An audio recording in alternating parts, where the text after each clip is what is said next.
আপনারা অনেকেই দোকানে যাচ্ছেন পুজোর কেনাকাটা করতে। দেখবেন কিছু দোকানে ঢুকলে আপনি ব্র্যান্ডেড কোয়ালিটির কোনো জামাকাপড় চুজ করলে তার দাম যদি ১,৫০০ হয়, আপনার কাছ থেকে সে ৳১,৩০০ অথবা ৳১,৪০০ হয়তো বেচে দেবে আপনাকে। তার নিচে সে আসবে না।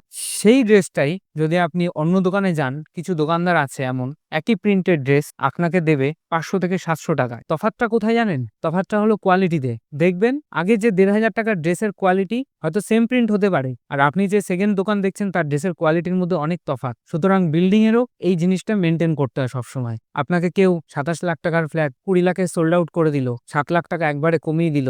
সেই বিল্ডিং এর কোয়ালিটি আর কেউ ৳২৭,০০,০০০ র জায়গায় লাস্ট হয়তো ৳২৬,০০,০০০ নামলো, সেই বিল্ডিং এর কোয়ালিটির মধ্যে তফাৎ আছে। যে জিনিসটায় আপনার ফিউচার সিকিউর হয়, সেইখানেতে যদি ২ টো পয়সা বেশিও লাগে, সেই ২ টো পয়সা বেশি দিয়ে আপনি জিনিসটা কিনলে আপনার ফিউচার ভালো থাকবে। সমস্ত দিক ফ্রেশ থাকবে। আর যেখানেতে আপনি সস্তায় পাচ্ছেন, আপনাকে বলা যায় না ভবিষ্যতে দুরবস্থারও সামনাসামনি হতে পারে।